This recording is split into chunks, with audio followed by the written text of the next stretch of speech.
ഒത്തിരി നാളുകൊണ്ട് ഇവിടെ ബാച്ചിലേഴ്സ് ആയിട്ടുള്ള കുട്ടികൾ എന്നോട് ബീഫിന്റെ റെസിപ്പി ചോദിക്കുന്നുണ്ട്. അപ്പോൾ ഇന്ന് ഞാൻ അടിപൊളിയായിട്ടുള്ളൊരു ബീഫിന്റെ റെസിപ്പി ആയിട്ടാണ് എത്തിയിട്ടുള്ളത്. നമ്മുടെ നാടൻ കേരള ബീഫ് കറിയുടെ റെസിപ്പിയാണ്. അപ്പോൾ ഹോട്ടലിലൊക്കെ കിട്ടുന്ന അതേ ടേസ്റ്റോട് കൂടി എങ്ങനെ നമുക്ക് വീട്ടിൽ അടിപൊളിയായിട്ടുള്ള ബീഫ് കറി ഉണ്ടാക്കാൻ നോക്കാം. ഇന്നത്തെ റെസിപ്പി കേരള നാടൻ ബീഫ് കറി.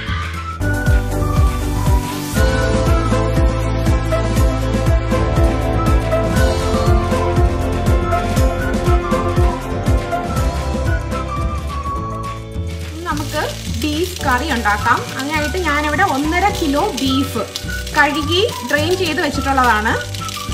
ഇവിടെ നമുക്ക് ബീഫ് കറി ഉണ്ടാക്കാനായിട്ട് ഞാനിവിടെ 2 വലിയ സവാള എടുത്തിട്ടുണ്ട്. പിന്നെ 1 കുടം വെളുത്തുള്ളി. ഇത് വലിയ വെളുത്തുള്ളിയാണ്, വലിയ അല്ലിയുള്ള വെളുത്തുള്ളിയാണ് ഞാൻ എടുത്തിട്ടുള്ളത്. അത് 1 കുടം വേണം.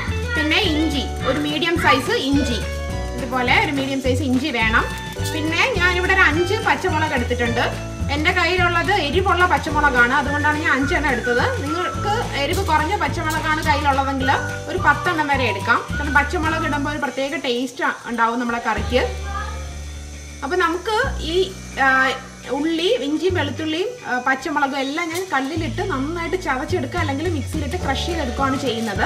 അപ്പം ഞാനിവിടെ മിക്സിയിലിട്ട് ക്രഷ് ചെയ്തെടുക്കുവാണ്. നിങ്ങൾക്ക് ചതച്ചെടുക്കുന്ന കല്ലുണ്ടെങ്കിൽ അതിലിട്ട് ചതച്ചെടുക്കുന്നതായിരിക്കും കുറച്ചും കൂടെ ടേസ്റ്റ്. ഞാൻ ഇഞ്ചി വെളുത്തുള്ളിയും കൂടെ ക്രഷ് ചെയ്തെടുത്തിട്ടുണ്ട്. ഇതുപോലെ ഒന്ന് ഈ പരുവത്തിനൊന്ന് ക്രഷ് ചെയ്താൽ മതി. ഒത്തിരി അങ്ങ് ക്രഷ് ചെയ്യേണ്ട ആവശ്യമില്ല. നമ്മൾ കല്ലിലിട്ട് നമ്മൾ ചതച്ചെടുക്കുമ്പോൾ പോലെ അത് ആ ഒരു പരുവത്തിന് എടുത്താൽ മതി. ഞാൻ ഈ ഉള്ളിയുടെ കൂടെ 5 പച്ചമുളകും കൂടെ ഇട്ട് കൊടുത്തിട്ടുണ്ടായിരുന്നു. എല്ലാം കൂടെ ക്രഷ് ചെയ്തെടുത്തതാണ്. ഇതുപോലെ ഒത്തിരി അങ്ങ് ക്രഷ്ഡായി പോകാൻ വേണ്ട, എന്നാൽ ഈ ഒരു പരുവത്തിന് ക്രഷ് ആവുകയും വേണം. ആ ഒരു രീതിക്ക് നമ്മൾ കല്ലിലിട്ട് ചതച്ചെടുക്കുന്ന ആ ഒരു പരുവത്തിന് ക്രഷ് ചെയ്തെടുക്കുക. നിങ്ങളുടെ കയ്യിൽ ചോപ്പർ ഉണ്ടെങ്കിൽ നിങ്ങൾ ചോപ്പ് ചെയ്തെടുത്താലും മതിയാവും. ബീഫ് പ്രിപ്പയർ ചെയ്യാൻ തുടങ്ങാം. അതിനായിട്ട് ഞാനൊരു ഒരു വലിയ കുക്കർ അടുപ്പിൽ വെച്ചിട്ടുണ്ട്. ഗ്യാസ് ഓൺ ചെയ്ത് കൊടുത്തിട്ടുണ്ട്. ഇനി നമുക്ക് ഇതിലോട്ട് ആവശ്യത്തിനുള്ള ഓയിൽ ആഡ് ചെയ്ത് കൊടുക്കാം. 2 ടേബിൾ സ്പൂണോളം എണ്ണ ഒഴിച്ചു കൊടുത്തിട്ടുണ്ട്. നിങ്ങൾക്ക് ഇഷ്ടമുള്ള ഓയിൽ യൂസ് ചെയ്യാം. വെളിച്ചെണ്ണയിൽ വെക്കുന്നതാണ് ഏറ്റവും ടേസ്റ്റ്. നമ്മുടെ മട്ടനും ചിക്കനും ബീഫും ഒക്കെ വെളിച്ചെണ്ണയിൽ തന്നെ ഉണ്ടാക്കാൻ ശ്രദ്ധിക്കുക. അപ്പോൾ ടേസ്റ്റ് ഒത്തിരി കൂടിയിരിക്കും, നമ്മുടെ നാടൻ രുചിയും കിട്ടും. എണ്ണ ചൂടായിട്ടുണ്ട്. നമുക്ക് ഇതിലോട്ട് 1/2 ടീസ്പൂൺ ഉലുവ ആഡ് ചെയ്ത് കൊടുക്കാം. 1/2 ടീസ്പൂൺ ഉലുവ. ഒത്തിരി കൂടി പോരുത്, ചെറിയ എമൗണ്ടിൽ മതി. ഈ ഉലുവ കരിഞ്ഞു പോകേണ്ട ആവശ്യമൊന്നുമില്ല, ജസ്റ്റ് ഒന്ന് കളർ മാറി വന്നാൽ മതി. ഇനി ഞാൻ ഇതിലോട്ട് ആഡ് ചെയ്ത് കൊടുക്കുന്നത് ഒരു 6-7 ഏലക്ക, ഒരു 4-5 ഗ്രാമ്പൂ. നിങ്ങളുടെ കയ്യിൽ പട്ട ഉണ്ടെങ്കിൽ പട്ട ആഡ് ചെയ്ത് കൊടുക്കാം. എൻ്റെ കയ്യിൽ ഇപ്പം ഇല്ല, അതുകൊണ്ടാണ് ഞാൻ ആഡ് ചെയ്യാത്തത്. ഇത് നമ്മുടെ കറിക്ക് ഒരു പ്രത്യേക സ്മെല്ലും ടേസ്റ്റും ഒക്കെ തരും. ജസ്റ്റ് ഒന്ന് മൂത്താൽ മതി, ഒത്തിരി ഒന്നും ഇതാവേണ്ട ആവശ്യമില്ല. ഇനി നമുക്ക് ഇതിലോട്ട് നമ്മൾ ചോപ്പ് ചെയ്ത് വെച്ചേക്കുന്ന ഉള്ളിയും പച്ചമുളകും വെളുത്തുള്ളിയും ഇഞ്ചിയും എല്ലാം കൂടെ ഇതിൽ ആഡ് ചെയ്ത് കൊടുക്കാം. ഇനി നമുക്കിത് നന്നായിട്ടങ്ങ് വഴറ്റിയെടുക്കണം. ഇതിൻ്റെ പച്ചമണമൊക്കെ മാറുന്നത് വരെ നമുക്കിങ്ങനെ വഴറ്റി കൊടുക്കാം. ഇതിൻ്റെ പച്ചമണം നിന്ന് കഴിഞ്ഞാൽ കറിക്ക് ടേസ്റ്റ് ഉണ്ടാവത്തില്ല. അതുകൊണ്ട് പച്ചമണം മാറുന്നത് വരെ വഴറ്റാൻ പ്രത്യേകം ശ്രദ്ധിക്കുക കേട്ടോ. ഇനി ഞാൻ ഇതിലോട്ട് ആഡ് ചെയ്ത് കൊടുക്കുന്നത് ഫ്രഷ് ആയിട്ടുള്ള കുറച്ച് കറിവേപ്പിലയാണ്. നന്നായിട്ട് വഴറ്റി കൊടുക്കാം. ഇനി നമുക്ക് ഇതിലോട്ട് ആഡ് ചെയ്ത് കൊടുക്കാനായിട്ട് ഒരു കൂട്ടുണ്ടാക്കി എടുക്കണം. അപ്പോൾ അതെങ്ങനെയാണ് പ്രിപ്പയർ ചെയ്യുന്നത് നോക്കാം. അതുവരെ കുക്കർ സീൽ ചെയ്ത് അടയ്ക്കണ്ട, അല്ലാതെ ഇതിൻ്റെ അടപ്പ് ഇങ്ങനെ മൂടി വെച്ച് കൊടുക്കാം. ഉള്ളിയൊക്കെ ക്രഷ് ചെയ്ത് അതേ ജാറ് തന്നെയാണ് എടുത്തിട്ടുള്ളത്, കഴുകിയിട്ടൊന്നുമില്ല. അതിലോട്ട് നമ്മൾ 2 tablespoon Kashmiri red chilli, 1 teaspoon മഞ്ഞൾപ്പൊടിയാണ് ആഡ് ചെയ്ത് കൊടുത്തിട്ടുള്ളത്. ഇനി ഇതിലോട്ട് ഞാൻ ആഡ് ചെയ്ത് കൊടുക്കുന്നത് 2 ടേബിൾ സ്പൂൺ മല്ലിപ്പൊടിയാണ്. ഇത് ടീസ്പൂണാണ്. 1 ടീസ്പൂൺ ഗരം മസാല. ഇനി ഞാൻ ഈ മസാലകളെല്ലാം കൂടെ ഒന്ന് ക്രഷ് ചെയ്തെടുക്കുന്നുണ്ട് മിക്സിയിൽ. അതിനുശേഷം ഒരു 1/2 കപ്പ് വെള്ളം ഒഴിച്ച് ഒരു പേസ്റ്റ് പോലെ ആക്കി എടുക്കുന്നുണ്ട്. എന്നിട്ടാണ് ഇതിലോട്ട് മസാല ആഡ് ചെയ്ത് കൊടുക്കുന്നത്. അതപ്പോൾ എങ്ങനെയാണ് ചെയ്യുന്നത് നോക്കാം. ഞാനിവിടെ മസാല എല്ലാം കൂടെ ഒന്ന് മിക്സ് ആവാൻ വേണ്ടിയിട്ട് ജസ്റ്റ് ഒന്ന് ക്രഷ് ചെയ്തിട്ടുണ്ട്. ഇനി നമ്മൾ ഇതിലോട്ട് 1/2 കപ്പ് വെള്ളം ആഡ് ചെയ്ത് പേസ്റ്റ് പോലെ അരച്ചെടുക്കുവാണ്. കണ്ടോ, ഇതുപോലെ നല്ല പേസ്റ്റ് പോലെയാണ് ഞാൻ അരച്ചെടുത്തിട്ടുള്ളത്. ഈ ഒരു കൺസിസ്റ്റൻസി. ഒത്തിരി അങ്ങ് വെള്ളം കൂടിപ്പോയി കഴിഞ്ഞാൽ വെള്ളം പോലെ ആയിപ്പോവും. അങ്ങനെ ആയിപ്പോകാൻ പാടില്ല. ഇതുപോലെ പേസ്റ്റ് പോലെ അരച്ചെടുക്കുക.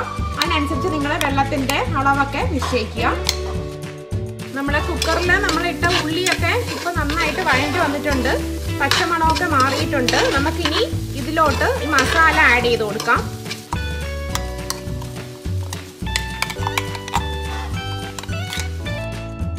ഇതിൽ കുറച്ച് വെള്ളം ആഡ് ചെയ്ത് ആ വെള്ളം നമ്മളിത് ബീഫ് വേവിക്കാനായിട്ട് യൂസ് ചെയ്യുന്നുണ്ട്. അതുകൊണ്ട് മിക്സി മാറ്റി വെക്കുക. ഇനി നമുക്ക് ഈ മസാല ഈ ഉള്ളിയിലോട്ട് നന്നായിട്ടങ്ങ് മിക്സ് ചെയ്യാം. ഈ മസാല നമ്മൾ വറുത്തൊന്നും അല്ല ചേർത്തിരിക്കുന്നത്, അതുകൊണ്ട് അതിൻ്റെ പച്ച മണമൊക്കെ മാറണം. അല്ലാന്നുണ്ടെങ്കിൽ കറിക്ക് ഒരു ടേസ്റ്റും ഉണ്ടാകത്തില്ല. പച്ചമണം മാറുന്നത് വരെ നമുക്കൊന്ന് നന്നായിട്ടത് വഴറ്റി കൊടുക്കാം.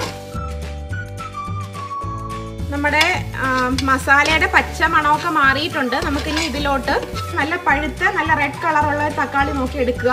ഞാനിവിടെ ഒരു തക്കാളിയാണ് ആഡ് ചെയ്ത് കൊടുക്കുന്നത്. വളരെ ചെറുതായിട്ട് അരിഞ്ഞാണ് ആഡ് ചെയ്യുന്നത്. നിങ്ങൾക്ക് എങ്ങനെ വേണമെങ്കിലും അരിഞ്ഞ് ആഡ് ചെയ്യാം. കാരണം അത് ഈ മസാലയിലോട്ട് നന്നായിട്ട് അങ്ങ് അലിഞ്ഞ് ചേരുന്നതാണ്. അപ്പോൾ ഏത് ഷേപ്പിന് അരിഞ്ഞാലും കുഴപ്പമില്ല. ഞാനിവിടെ തക്കാളി അരിഞ്ഞെടുത്തിട്ടുണ്ട്. ഇതിലോട്ട് ആഡ് ചെയ്ത് കൊടുക്കുവാണ്. നമുക്ക് ജസ്റ്റ് ഒന്ന് മിക്സ് ചെയ്ത് കൊടുക്കാം. ബീഫ് നല്ല വേവുള്ള ഒരു മീറ്റ് ആയതുകൊണ്ട് ഇതെല്ലാം നന്നായിട്ട് അങ്ങ് അലിഞ്ഞ് ചേർന്നോളും. ഇനി നമുക്ക് ഇതിലോട്ട് ബീഫ് ആഡ് ചെയ്ത് കൊടുക്കാം.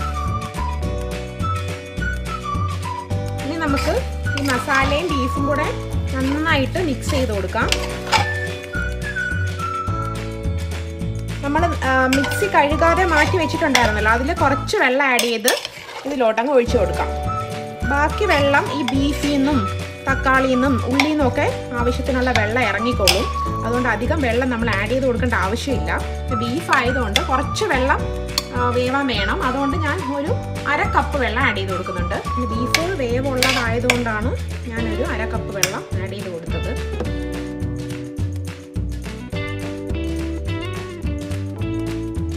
ഇനി നമുക്ക് ഇത് അടച്ചു വെച്ച് കുക്കർ സീൽ ചെയ്ത് വെച്ചിട്ട് നമുക്കിതൊരു 4-5 വിസിൽ വരെ വേവിക്കാം. ഞാൻ കുക്കർ തുറന്ന് നോക്കുവാണ്. നമ്മുടെ അടിപൊളിയായിട്ടുള്ള ബീഫ് കറി റെഡി ആയിട്ടുണ്ട്. ഉള്ളി വഴറ്റുന്ന സമയത്ത് ആവശ്യത്തിനുള്ള ഉപ്പും കൂടെ ആഡ് ചെയ്ത് കൊടുക്കുക. ഞാനിപ്പോൾ ഉപ്പൊക്കെ നോക്കട്ടെ. എല്ലാം പെർഫെക്റ്റ് ആണ് കേട്ടോ. ഉപ്പും എല്ലാം പെർഫെക്റ്റ് ആയിട്ടുണ്ട്. നല്ല ടേസ്റ്റ് ഉണ്ട്. നമ്മുടെ അടിപൊളിയായിട്ടുള്ള ബീഫ് കറി റെഡി ആയിട്ടുണ്ട്.